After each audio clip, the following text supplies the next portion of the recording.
Section A, question number 11. The measurement of triangle LMN and triangle ABC are shown in the figure given below. The length of side AC is first നമുക്ക് ഈ രണ്ട് ട്രയാങ്കിൾസും similar ആണോ എന്ന് check ചെയ്യാം. Similar ആണെങ്കിൽ ഇതിൻ്റെ sides proportional ആയിരിക്കും. അപ്പോൾ നമുക്ക് അതിൻ്റെ സൈഡ്സ് കണ്ടുപിടിക്കാം. നമുക്ക് ഫസ്റ്റ് ഈ ട്രയാങ്കിൾ നോക്കുക. ട്രയാങ്കിൾ എ ബി സിയിൽ ടോട്ടൽ ആംഗിൾ 180 ഡിഗ്രിയാണ്. ഇത് 22, ഇത് 130 ആണ്. അപ്പോൾ നമുക്ക് ഈ ആംഗിൾ കിട്ടും. In triangle ABC,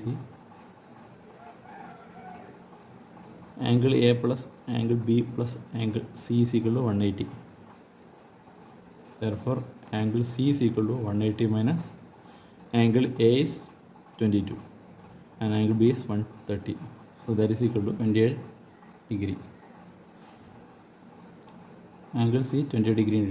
This triangle angle M equal to angle B, angle N is equal to angle C. Therefore, by A similarity, ഈ രണ്ട് ട്രയാങ്കിളും സിമിലർ ആണ്. Angle M is equal to angle B, angle N is equal to angle C. Therefore by a similarity triangle LMN similar to triangle ABC. Since these two triangles are similar, their corresponding sides are proportional. Since triangle LMN similar to triangle ABC, sides are proportional.